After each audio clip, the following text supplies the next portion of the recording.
Assalamualaikum warahmatullahi wabarakatuh. Alhamdulillahi rabbil alamin wa afdalus salah wa tammut taslim ala sayyidina Muhammadin wa ala alihi wa sahbihi ajma'in amma ba'd. Puji beserta syukur senantiasa selalu kita persembahkan kepada Allah Subhanahu wa taala atas segala limpahan rahmat, karunia dan nikmatnya kepada kita semua. Dan baru saja Allah memberikan kita salah satu nikmat yang sangat besar. Allah berikan kita kesempatan untuk dapat menikmati indahnya salat subuh secara berjamaah. Mudah-mudahan nikmat seperti ini terus Allah berikan hingga akhir hayat kita nanti. Salawat beriringkan salam juga kita sampaikan kepada baginda Rasulullah sallallahu alaihi wasallam, kepada seluruh keluarga dan sahabat-sahabatnya sekalian. Hadirin jamaah sekalian yang dimuliakan Allah,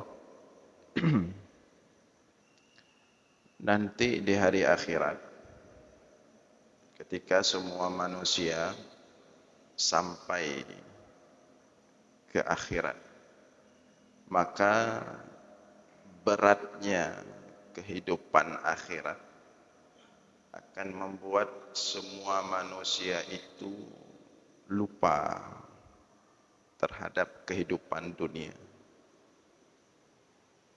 Kalau dia masuk neraka, maka seluruh beratnya kehidupan dunia akan terlupakan, termasuk kenikmatan dunia. Kalau dia masuk surga, demikian juga seluruh kenikmatan dunia akan terlupakan karena nikmatnya surga, apalagi beratnya kehidupan dunia. Maka kehidupan akhirat akan melupakan, membuat kita lupa seluruh kehidupan dunia, kecuali satu. Ada satu hal di dunia ini yang akan menjadi kenangan terindah. Ada satu hal di dunia ini yang akan menjadi kenangan terindah bagi manusia saat nanti mereka berada di akhirat. Di mana ketika sampai ke akhirat nanti, kenangan ini akan dibicarakan oleh kita manusia di akhirat. Apa kenangan itu? Kenangan itu adalah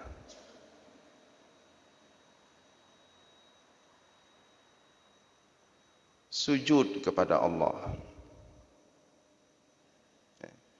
Jadi ubina udip dalam dunianya, terus akhirat tua teman tu. Ada yang tinggal ada. Penikmat, pesakit, pehana mangat, tua teman tu. Tidak ada pembicaraan terhadap dunia di akhirat nanti. Habis tua teman tu. Kecuali sujud kepada Allah. Itulah satu-satunya kenangan dunia yang akan kita bawa sampai ke akhirat nanti, sampai ke surga. Sujud. Karena Rasulullah mengatakan dalam sebuah hadis, aqrabu ma yakunul abdu min rabbih wa huwa sajid. Posisi paling dekat seorang hamba dengan Allah adalah ketika dia itu sujud kepada Allah. Artinya tidak ada posisi yang membuat seorang hamba lebih dekat kepada Allah melebihi posisi dia ketika sujud. Maka inilah yang akan menjadi kenangan terindah kita di akhirat nanti. Mulai di alam barzakh, wate mati tu, yang paling tingkat tu kedonya yang ke sujud, semayang, sujud. Menyerta duk ba orang kopi hana tingkat tu. Alil di alam barzakh hana tingkat tu ke sangar, ke SP, kopi hitam tingkat. Hana tingkat. Duk ba doktor kopi kan hana tingkat. Dia mati. Wait kena, wait kede, do ino, do ino. Demikian juga di padang mahsyar. Begitu hari kebangkitan manusia dikumpulkan di padang mahsyar, huru hara padang mahsyar itu berat sekali. Ada yang keringatnya itu sampai ke mata kaki, ada yang keringatnya itu sampai ke lutut, ada yang keringatnya itu sampai ke pinggang, ada yang keringatnya sampai ke bahu, ada yang tenggelam dengan keringat. Ada yang berjalan dengan kaki, wa minhum may yamshi ala rijlih, wa minhum may yamshi ala batnih, ada yang berjalan dengan perut. Wa minhum may yamshi ala wajhih, ada yang berjalan dengan wajah, dengan muka. Di dunia kan bila dia pegah manusia, hewan, binatang tidak ada jenis binatang yang berjalan dengan wajah, tidak ada. Tapi di padang mahsyar ada manusia berjalan dengan wajah. Artinya saking beratnya kondisi padang mahsyar itu. Tapi kemudian ketika Rasulullah meminta kepada Allah untuk segera diselesaikan kehidupan padang mahsyar agar semua manusia segera diputuskan nasibnya, atau yang kita sebut dengan asy-syafa'atul kubra, syafaat paling besar, maka Allah mengumpulkan semua manusia untuk diputuskan nasib masing-masing. Begitu Allah berkata-kata, maka semua manusia sujud. Nyan pun but urut akhirat sujud. Kan boleh. Semua manusia sujud. Ketika Allah menyatakan untuk diputuskan, dihisap semua nasib hamba, maka semua manusia sujud. Tetapi ada pada waktu itu yang tidak bisa sujud. Allah katakan dalam Al-Quran, wahum la yasjudun, tidak bisa sujud. Enak sujud, anjing sujud le. Teglam. Siapa yang tidak bisa sujud itu? Dia mau sujud tapi tidak bisa. Wahum la yasjudun. Maka ketika itu meneteslah air mata. Orang-orang yang mau sujud tidak bisa sujud ketika dia melihat orang-orang lain dengan mudahnya sujud kepada Allah. Siapa yang tidak bisa sujud itu adalah orang-orang yang ketika di dunia malas sujud kepada Allah. Tidak mau sujud. Jadi kitanya tas sujud dalam dunianya karena memang Allah menghendaki kitanya sujud. Tapi orang-orang yang hana kehendaki sujud dalam dunia, urut akhirat hanya ke sujud. Maka jangan orang-orang yang tidak sujud itu menganggap diri hebat. Tidak pakat semayang. Gelak. Gelak. Macam cara gemita pokoknya baik semayang. Lehnya gekun long. Long. Ya, biar pakat. Pahaya draw long. Long ya Allah. Merasa berhasil ketika diajak solat oleh saudara-saudaranya jamaah tabligh misalnya atau yang lain. Dah cara elak. Pakat jak masjid dah cara elak. Baik. Pokoknya baik draw. Kemudian ketika berhasil bangga. Peraya Allah. Long ya Pak. Ya Allah. Padahal hakikatnya ketika dia diajak pergi ke masjid atau ketika dia diajak sujud, dia tidak sujud, itu bukan karena keinginan dia, tapi Allah memang mengharamkan dia sujud. Maka tidak ada yang lebih menyedihkan daripada orang-orang yang diharamkan sujud oleh Allah. Cik kepaharam jak masjid ji. Cik kepaharam sujud. Maka sebelum air mata itu menetes deras di hari akhirat di padang mahsyar, ketika melihat orang-orang lain sujud, dia tidak sujud, hendaklah air mata itu kita tumpahkan. Di dunia, ketika kita melihat orang-orang Allah kehendaki dia sujud, tapi kita tidak sujud. Bejino ikon karu imata takalan gop lagi mudah haju sujud lagi mudah sembahyang kita yang pakan berat berarti tayo geteun le Allah ya padahal ke Allah ya Allah beda teun ya Allah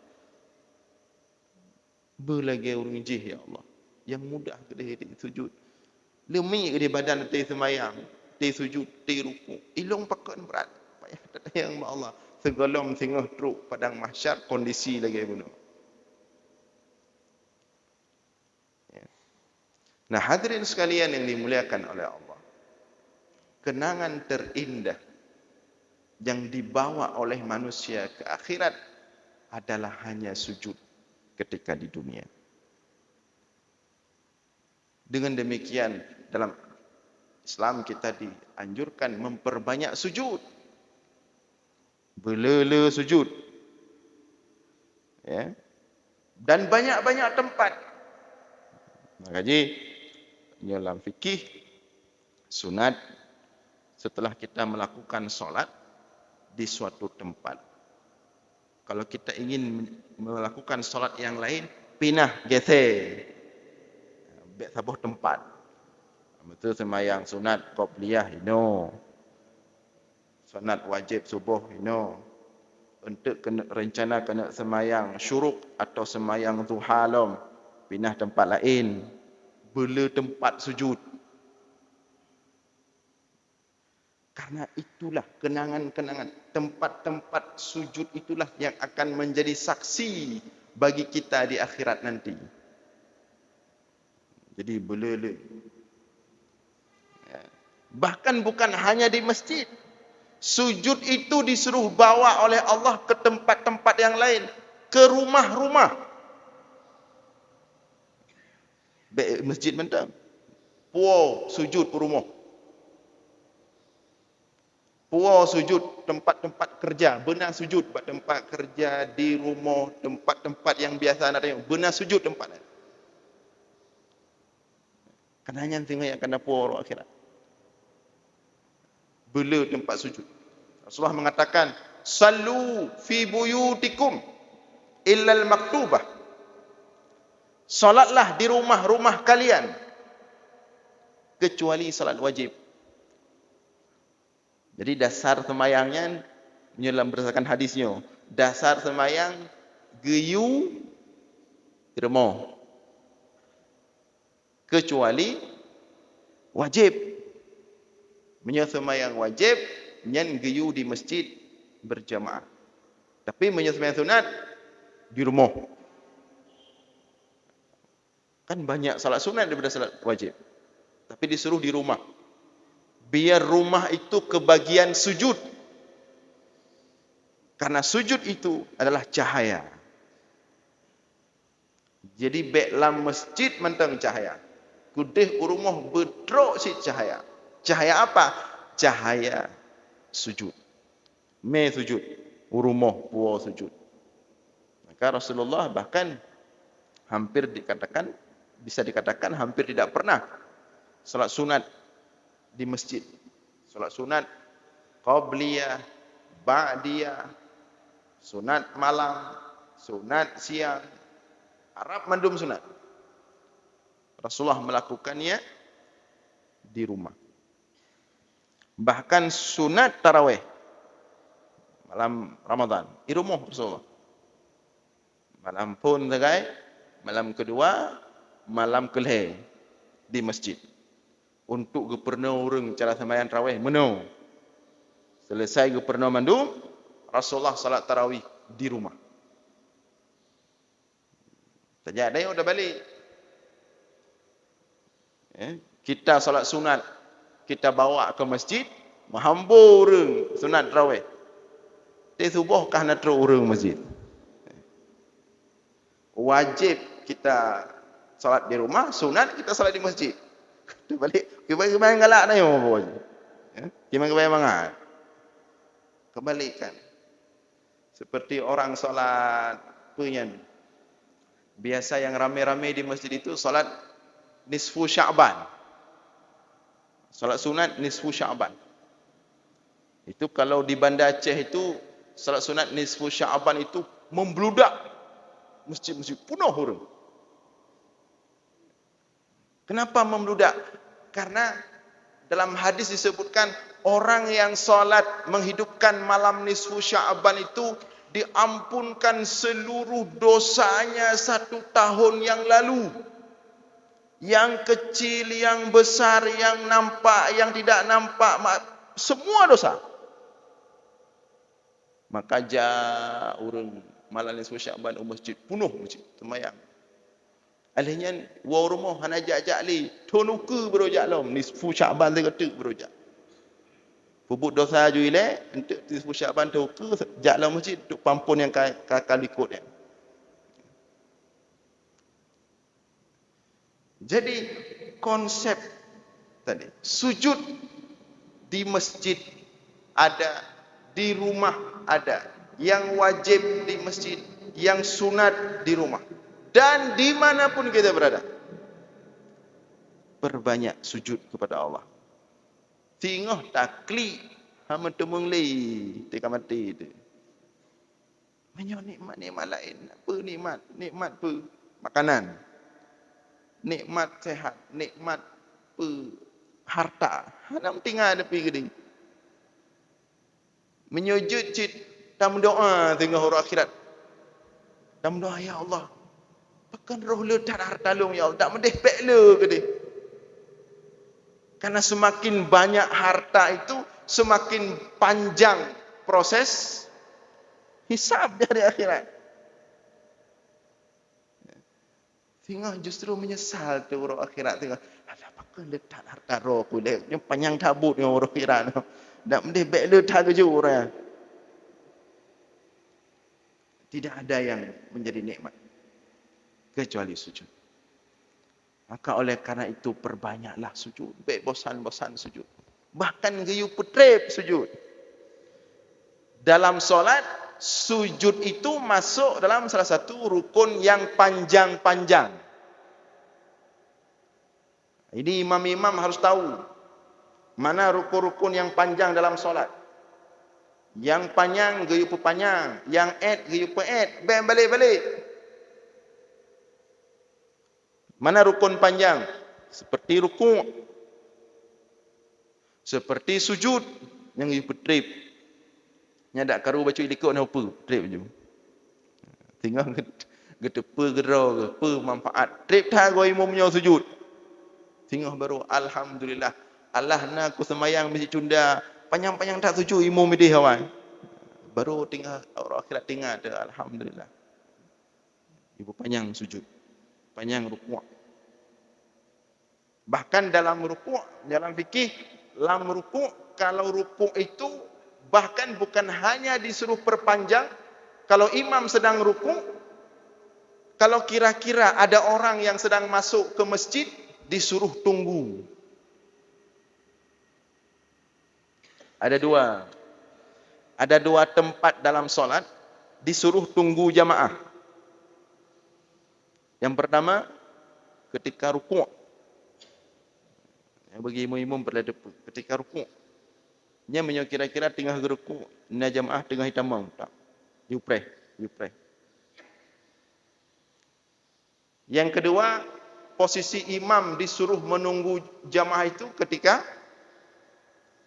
duduk tahiyat akhir.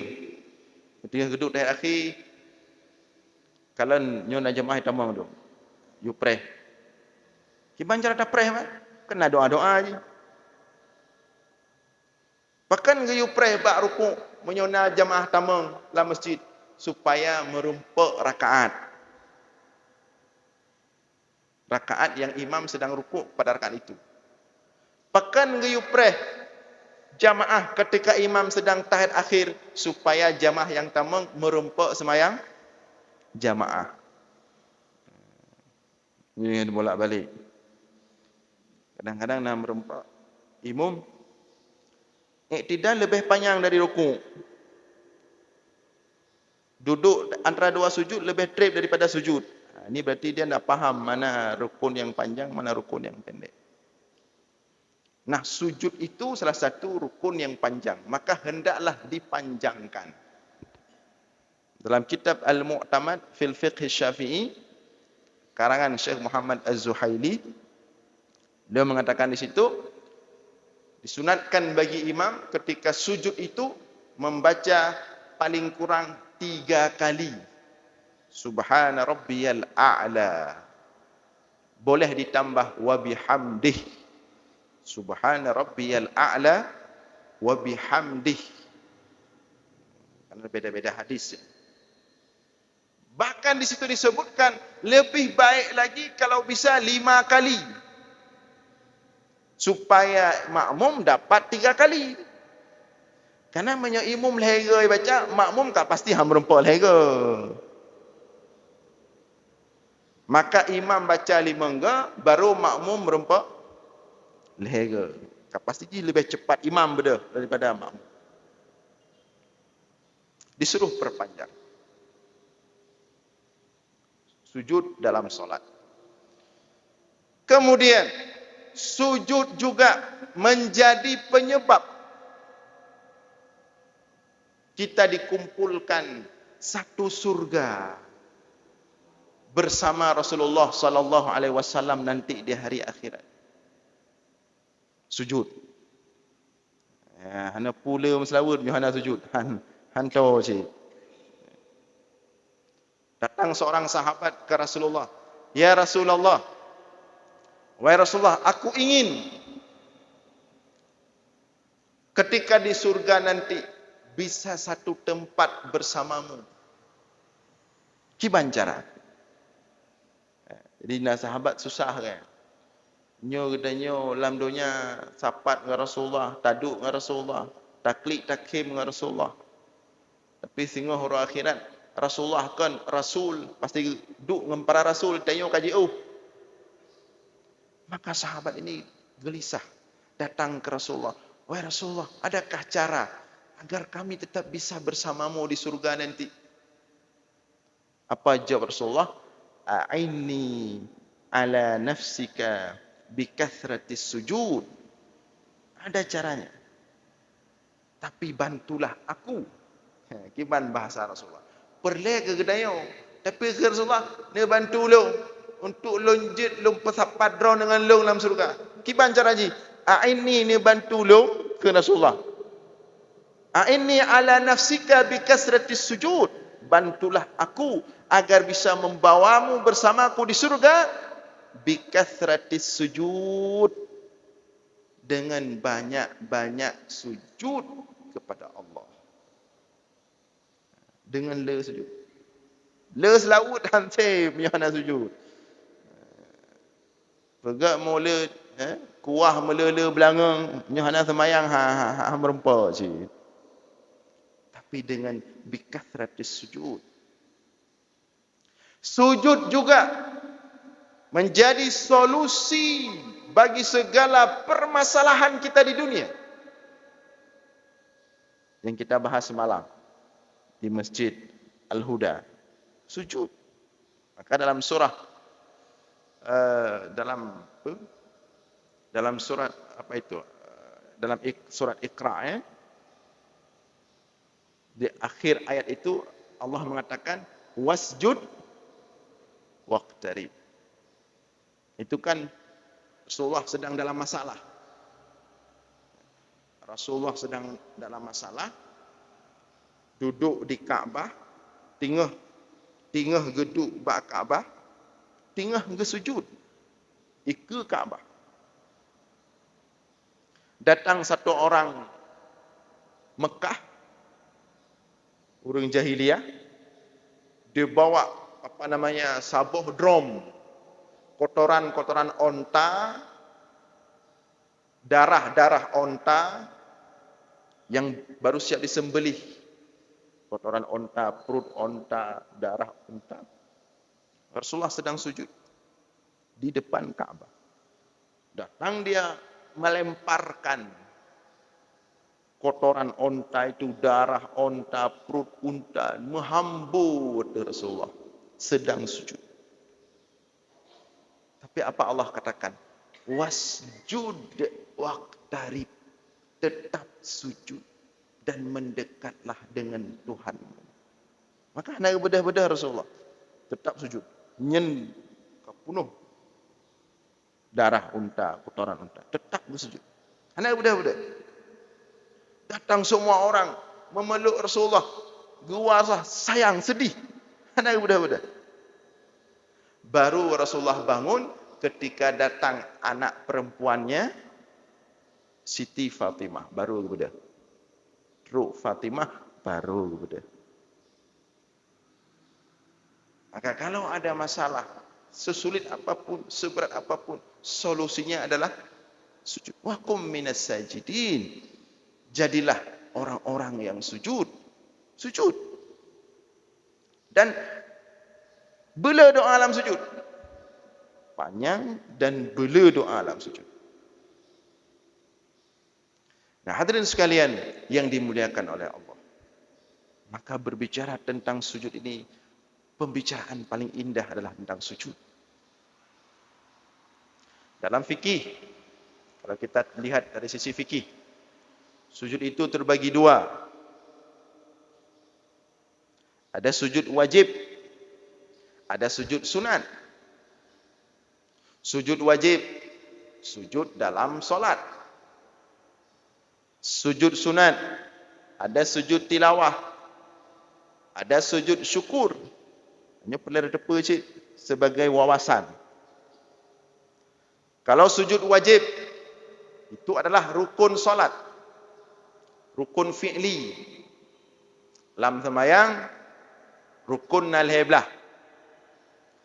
Rukun qalbi 1, rukun fi'li 7, rukun qauli 5. Padi mandu? Leheblah. Rukun qalbi niat. Rukun qauli 5. Takbiratul ihram, al-Fatihah, syahadat pada tahiyat akhir, selawat, kemudian salam pertama. Rukun fi'li, berdiri, ruku, i'tidal, sujud pertama, duduk antara dua sujud, sujud kedua, kemudian duduk tahiyat akhir. 7 buah rukun fi'li, salah satunya adalah sujud. Dan sujud itu sebagaimana kita katakan tadi, adalah rukun fi'li yang panjang. Harus banyak. Dan dia punya tata cara. Ini pernah saya baca Tata cara sujud yang benar dalam solat untuk memenuhi rukun agar sah solat bagaimana? Ada beberapa bagian harus kena tempat sujud. Yang pertama, kening. Nyoba kenang. Dan jangan terhalang kening dengan tempat sujud dengan sesuatu yang kalau kita bangun, sesuatu itu terbawa ke badan kita. Misalnya peci. Nyo hanjut mano. Tiga sujud mutun dengan peci. Sedangkan peci tiga bedah gebut. Yang nasah sujud. Maka urung-urung yang peci meno tiga semayang, yang kaje tak prediksi itu. Yang nasah semayang. Nah, siroro meno peci. Biasa urung-urung kaum lanjut becut.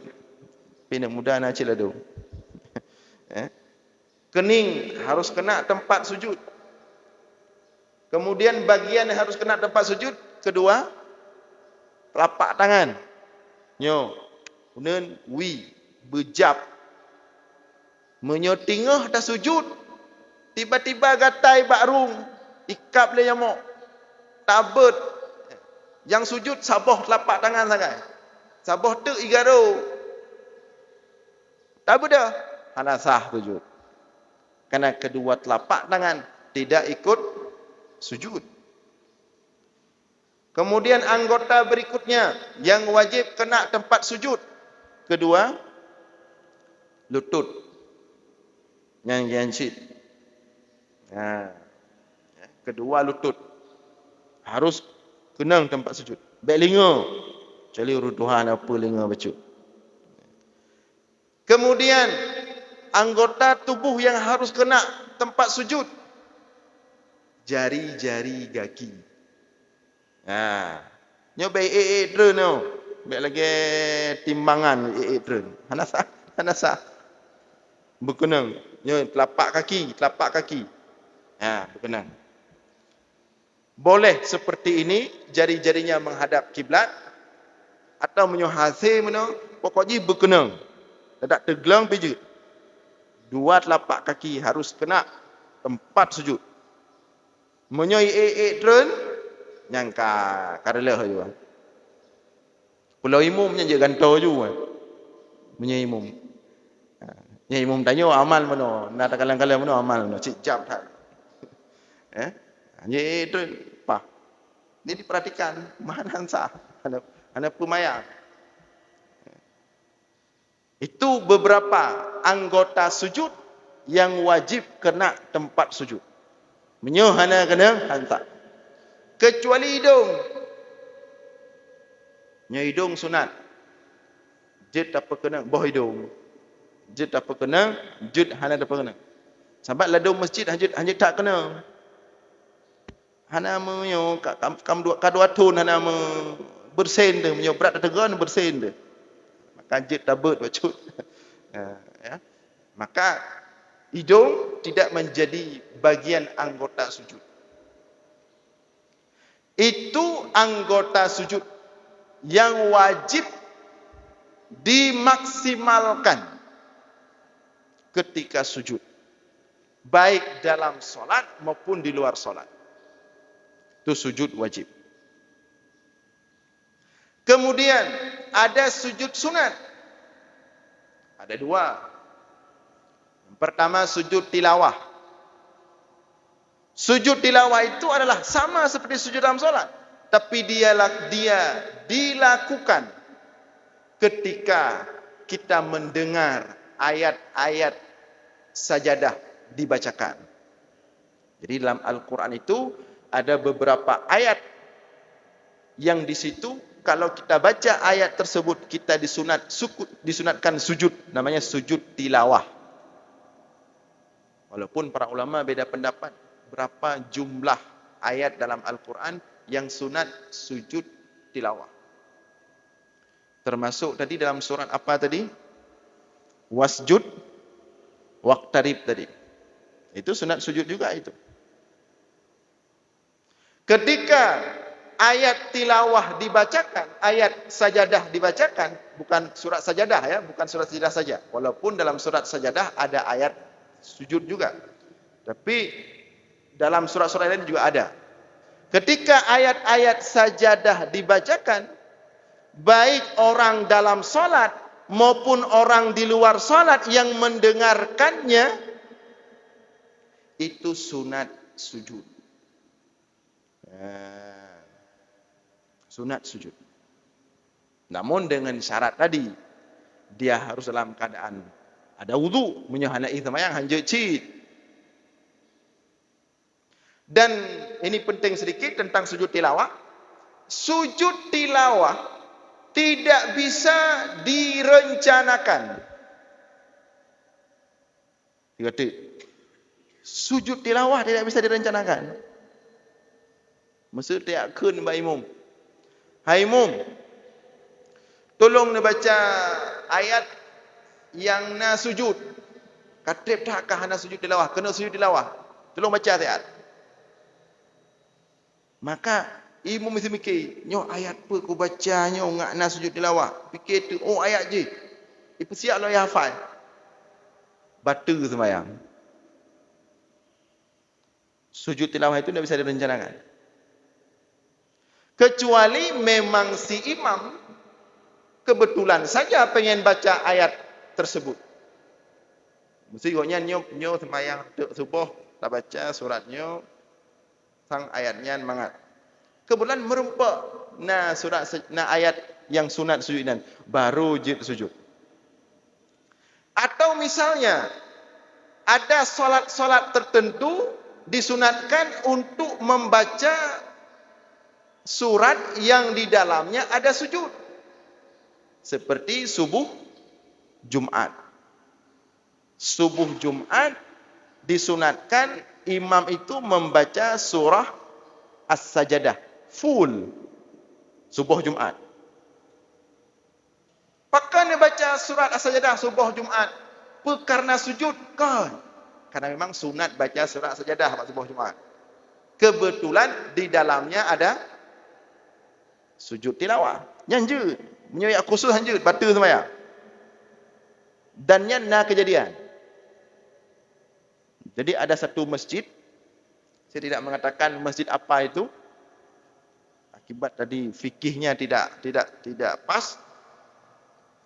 Jadi biasanya di masjid itu ada imam khusus memang, yang dia setiap subuh Jumat membaca surat As-Sajadah, sehingga para makmum, imam dan makmum sujud tilawah ketika sampai pada ayat itu. Suatu ketika imam itu tidak ada, hana troknya. Maka trok imam lain. Di imam lain pikiran tu. Nyo biasa subuh Jumat bak masjidnya na sujud tilawah. Dengan dibaca surah As-Sajadah. Nyo ki pancar ilung hana ku hafal surah As-Sajadah. Ki pancara urang bersujud tilawah. Maka diakali, jud tak akali. Nah cara misalnya membaca surat tadi, wasjud waqtarib. Nyan batu sembahyang subuh kan. Menyo dimita surat lain demi benar sujud tilawah batu. Itu hukum sujud tilawah. Jadi hana paksa. Tapi menyo subuh Jumat baca surah Sajadah nyanjut paksa. Kan karena sujud tilawah haji, karena surah Sajadah haji atau surat yang lain. Nah, itu penting. Itu sujud tilawah. Dan sujud tilawah itu tidak ketika proses sujudnya tidak ada angkat tangan. Matang le yang perlu perbaiki. Dia sujud tilawah haji. Ati tren uyup anak payah berjaro. Orang ke berjaro karena terbiasa berjaro di rukuk sunat. Berjaro. Tidak sunat berjaro Allah.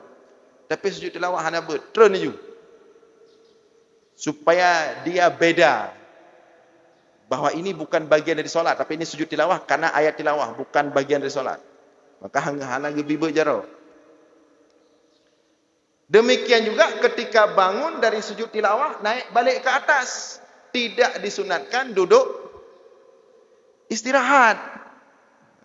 Budah ju, teglong ju ke wata. Jadi hana budak duduk istirahat le baru wata. Tak boleh. Dia harus beda dengan gerakan solat lainnya. Karenanya kan bagian dari sembahyang. Nah, ini sujud tilawah. Dan dia ada bacaannya, ada doanya. Menyuruh orang yang biasa sujud tilawah, gedepa doanya. Mam Yohana depa apa? Dia biasa je, subhana rabbiyal a'la je. Yang penting back kosong. Back rukuk. Dan kalau imam itu memperpanjang sujudnya, maka baca apa yang dia baca je. Karena sujud itu disuruh perbanyak doa.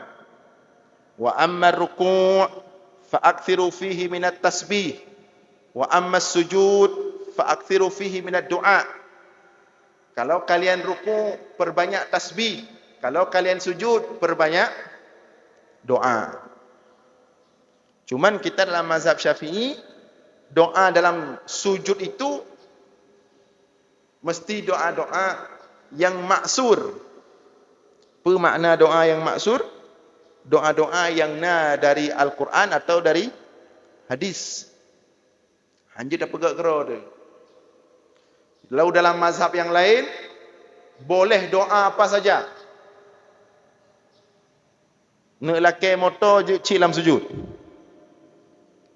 Yang kalau menggelah kredit, peglah kredit je cilam sujud. Itu mazhab lain ya.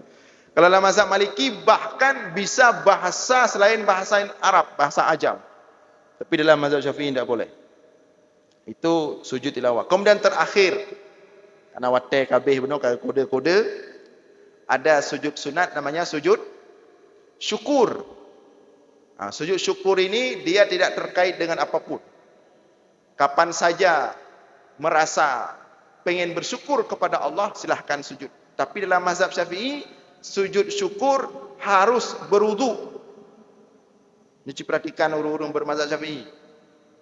Dalam mazhab Syafi'i, sujud syukur harus dalam keadaan berwudu dan harus dalam keadaan tertutup aurat dan harus menghadap kiblat.